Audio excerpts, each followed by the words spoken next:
Bienvenue à cette édition rétrospective de la semaine du Journal de la Ville que nous vous convions de suivre avec beaucoup d'intérêt.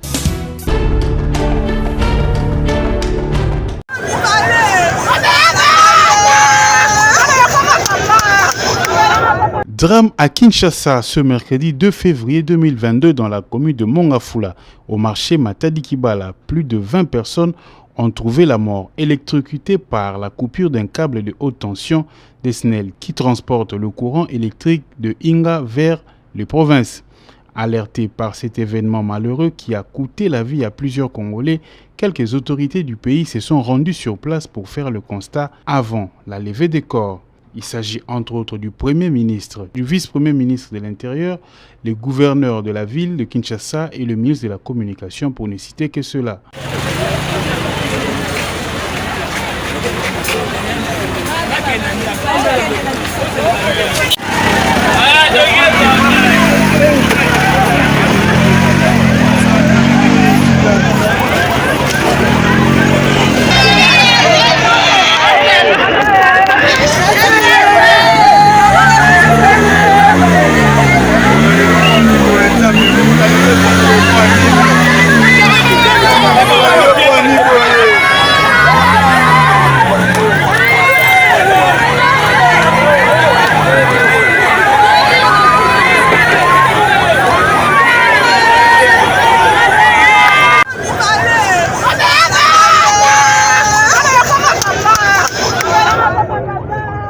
Quelques Congolais trouvés sur place réagissent. Plus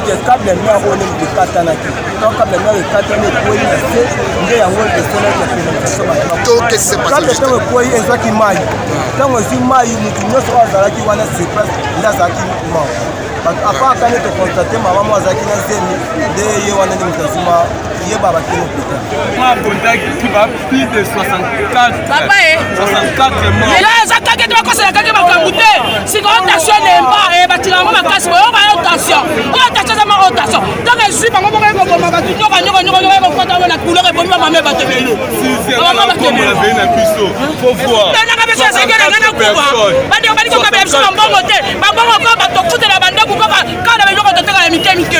Signalons par ailleurs que la SNEL, à travers son responsable de la communication, a eu à sensibiliser par le passé les autorités et la population à ne pas construire sous la ligne de haute tension.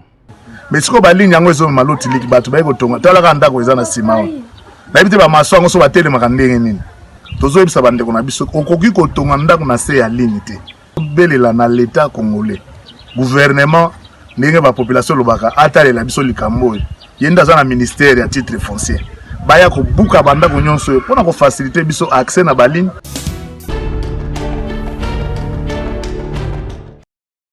Après le drame au marché Matadi Kibala, avec la coupure d'un câble haute tension de la Société nationale d'électricité SNEL SA qui a causé la mort de plusieurs Congolais, la SNEL, à travers son directeur du département des transports, Thierry Kapessa, continue à sensibiliser la population de ne pas occuper ces emprises et affirme qu'il y a une loi interdisant toute construction sous les lignes de la SNEL. Commencerez mon message par présenter les condoléances les plus émues de la SNEL à toutes les familles éprouvées et nous partageons la douleur.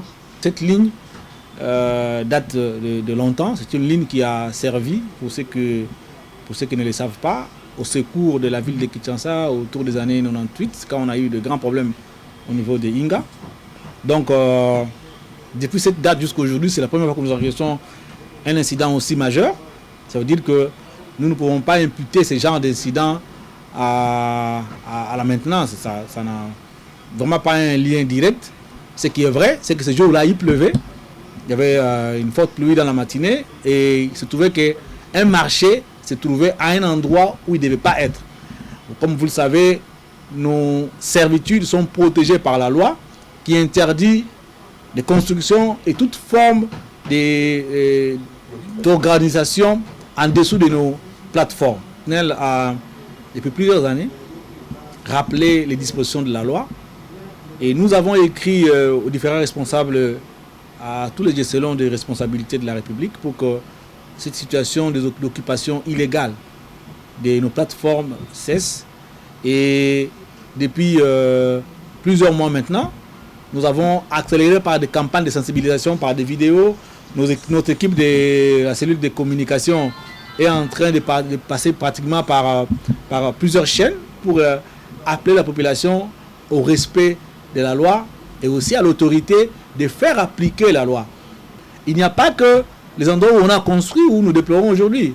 Nous avons aussi des sites qui sont aujourd'hui menacés d'érosion parce que des hommes et des femmes sont venus occuper des endroits qui n'étaient pas prévus pour être lotis.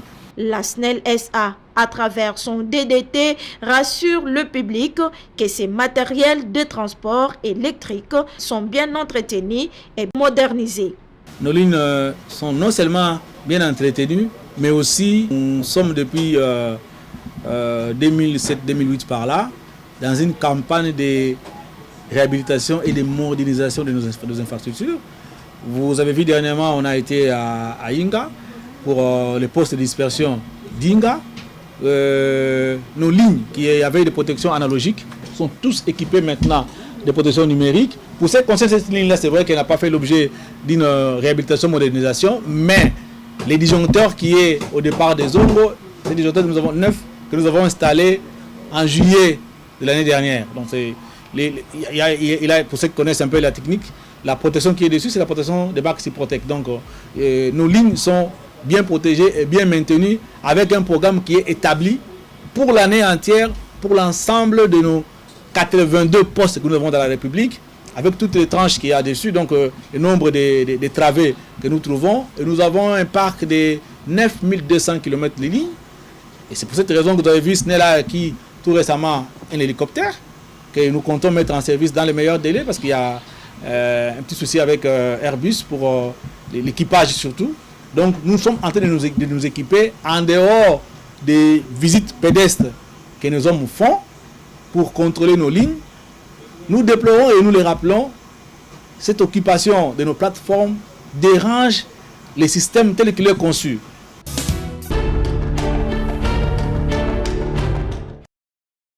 Le 1er février de chaque année depuis 5 ans, les Congolais pensent à la mort de celui qu'on appelle Yachichi, affectueusement Étienne Tshisekedi wa Mulumba, père idéologique et biologique du président Félix Antoine Tshisekedi Tshilombo.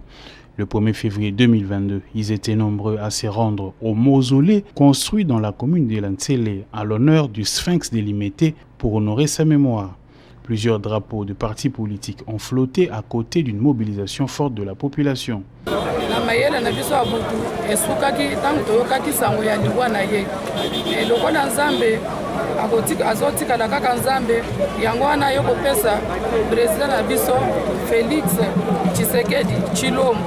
Lelo toye kopesa mémoire na liwa ya pauvre président Tshisekedi wa Mulumba.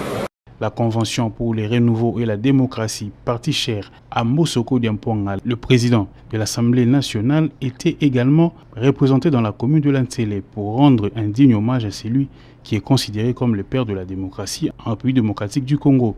Germaine Kaye, présidente fédérale de la CRD, Ligue de femmes Tchangou, parle ici des souvenirs forts de la grande personnalité qui était Étienne Tshisekedi. Depuis le 1er février 2017, le jour pour jour, c'est 5 ans. Donc, on a dit papa la biso, on a mis démocratie dans le Congo. Donc, on dit que nous avons souvenir et à tout moment, nous comptons le 1er février, nous avons toujours mémoire à papa la biso. Donc, découvrir que la démocratie à papa était, ils sont pas tous valeurs dans le Congo. CRD ya papa mboso poda kwanga toza kati na union sacrée toza barrière ya IDPS tokotika te mukolele kabongo lokola fati azotambe lokola papa mboso place nyonso oyo fati azali mboso azali tokotika mokonzi na biso pamba te yango toyekolela sami na ye.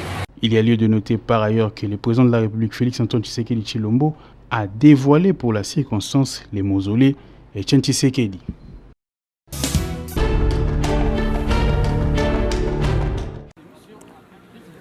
Situation des agents des mines élagués. Sur la liste de paye, l'intersyndicale des mines était en sit-in ce mercredi 2 février 2022 à la primature pour demander au Premier ministre, chef du gouvernement, de mettre fin à cette situation qui prévaut au sein de ces ministères.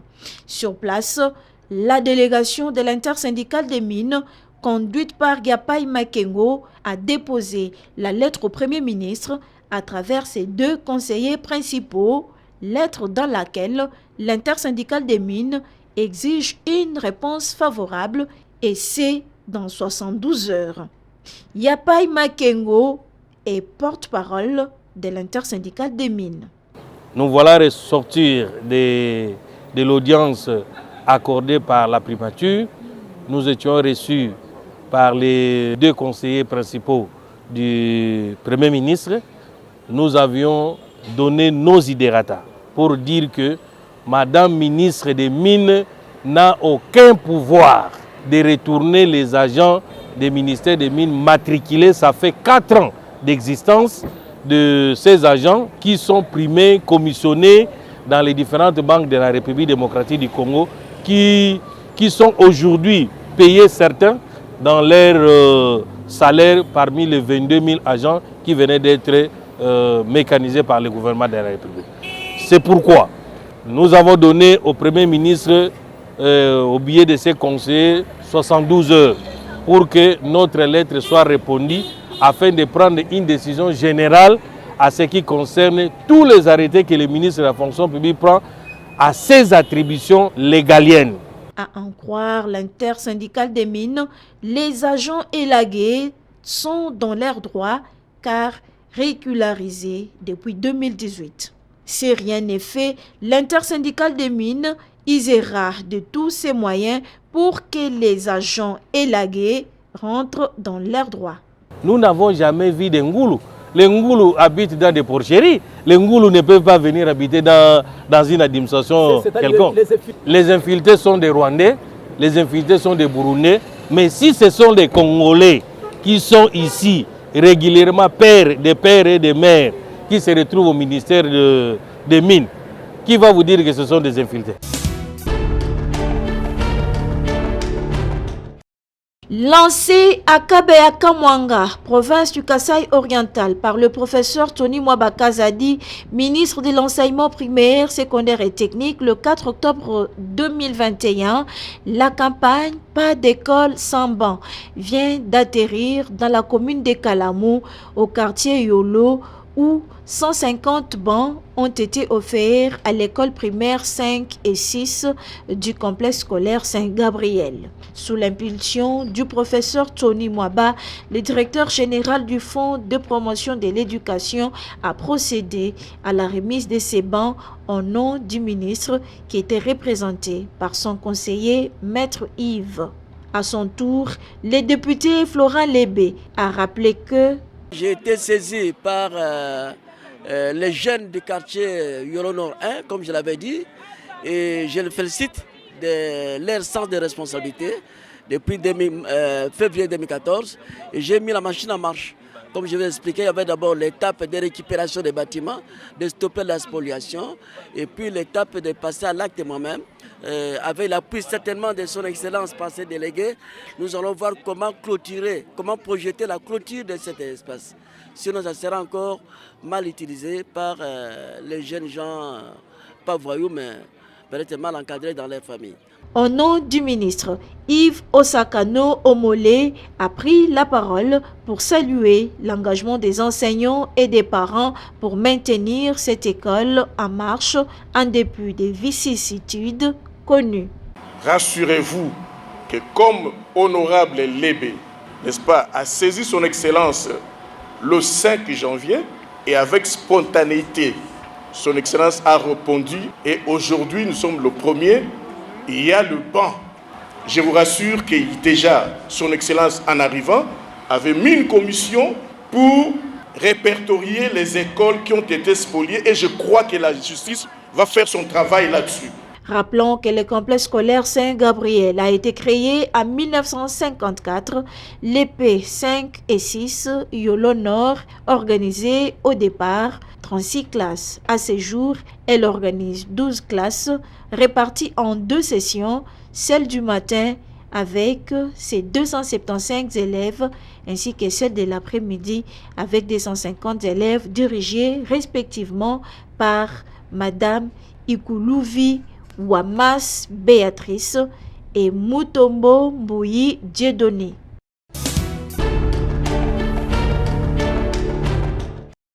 Les panels d'échange et de sensibilisation sur l'importance de la COVID-19, initiés par le professeur Jean-Jacques Mouyembe Tanfoum, coordonnateur du secrétariat technique de la riposte contre la COVID-19 dans la ville-province de Kinshasa et dans d'autres provinces de la RDC, se poursuivent. Après l'étape de Kikwit, dans l'ancien Grand Bandundu, le professeur Mouyembe, de retour à Kinshasa, a sensibilisé ce jeudi 3 février les prestataires des soins du centre hospitalier Moncolé. Ici, toutes les préoccupations ont trouvé leur réponse. Convaincus, les prestataires des soins de Moncolé se disent prêts à recevoir le vaccin. Profitant de l'occasion, le professeur Jean-Jacques Mouyembe a expliqué au corps médical la situation actuelle de la COVID-19. La circulation du virus a été intense avec un pic de 6 000 cas par semaine. Depuis 3 semaines, nous assistons à une régression continue du nombre de cas rapportés ainsi que le nombre d'hospitalisations. À ce jour, tous nos grands CTO sont vides, y compris mon collègue, je pense. Alors, la deuxième bonne nouvelle, malgré cette circulation intense, la mortalité est restée faible, de moins de 1%. Cette mortalité faible est due à l'amélioration de la qualité de la prise en charge. Une initiative saluée par Eder Mbi Masiala, directeur général du centre hospitalier Moncolé. C'est un honneur lorsque le prof Mouyembe se déplace lui-même pour sensibiliser tous les corps de métier,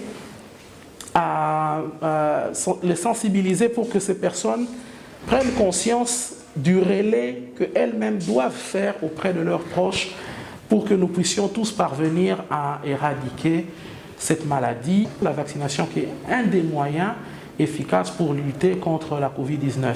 Juste après ces panels d'échange, le professeur Mouyembe a visité le site de vaccination COVID-19 et l'unité de production de l'oxygène de Moncolé. C'est avec l'appui des BEA USAID que ces panels est rendu possible.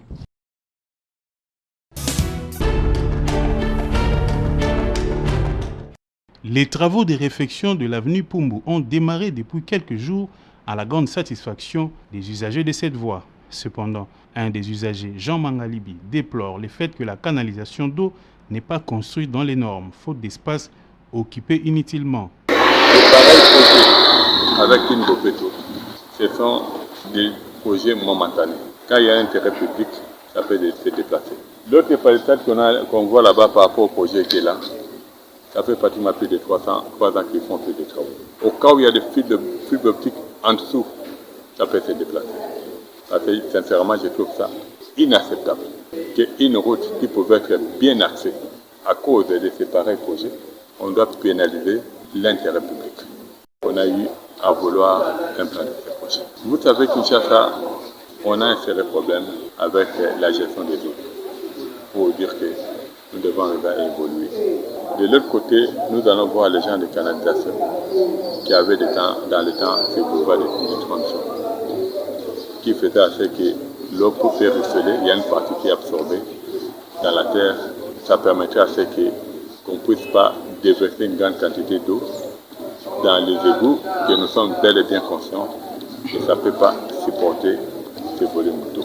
Jean Mangalibi invite par ailleurs le président de la République à pouvoir s'impliquer pour la réhabilitation effective de cette route. Le président de la République ne peut pas séparer. Pour moi, ça va être une bonne chose. Parce que c'est des travaux qui doivent être stoppés d'abord et que ça soit construit dans les normes. Parce qu'on ne veut pas évoquer les aspects qu'on a toujours évoqués là.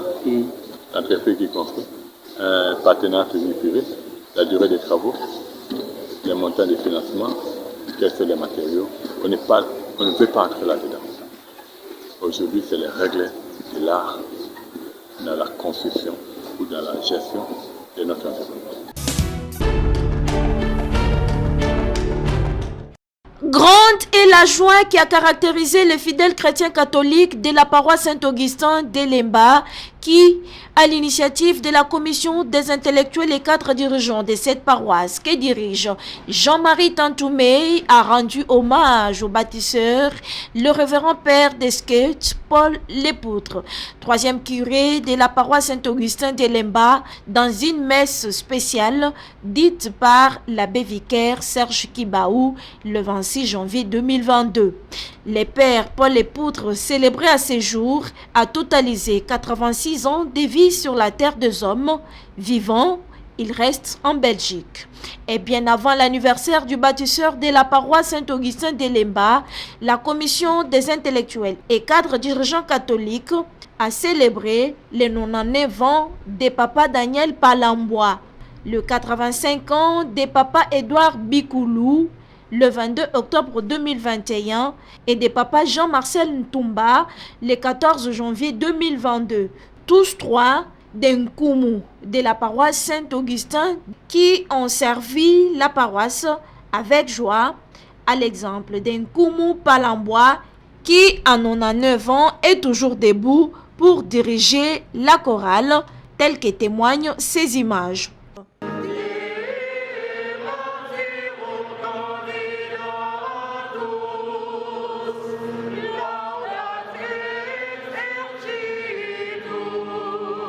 Très émus, les heureux du jour n'ont pas manqué de s'exprimer.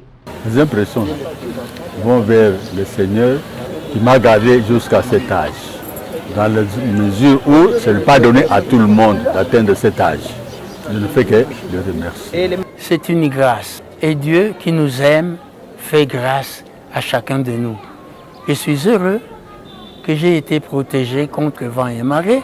J'ai connu de hauts et de bas, mais arrivé en état de bonne santé comme je le suis, je suis vraiment heureux. Et le président de la commission des intellectuels et cadres dirigeants catholiques de la paroisse Saint-Augustin d'Elemba, Jean-Marie Tantoumé, donne l'importance de célébrer les vivants. Nous avons tenu à rendre hommage à ce révérend père de son vivant, plutôt que de tenir des discours élogieux, d'apporter des tonnes de gerbes de fleurs le jour où Dieu va le rappeler auprès de lui. Nous préférons dans notre philosophie rendre hommage à nos compatriotes de leur vivant. C'est mieux que le faire quand ils ne peuvent rien entendre et rien voir. Et souvent, ces fleurs que nous déposons, c'est tout à notre honneur, c'est tout à notre intérêt, à notre profit. Nous voulons que cela cesse. Reconnaissons le mérite de ceux qui ont participé à la construction de notre paroisse et de notre église de leur vivant. Un cocktail à la champagne arrosé a sanctionné cette messe spéciale en hommage des pères Lepoutre et les trois Nkumu de la paroisse Saint-Augustin d'Elemba.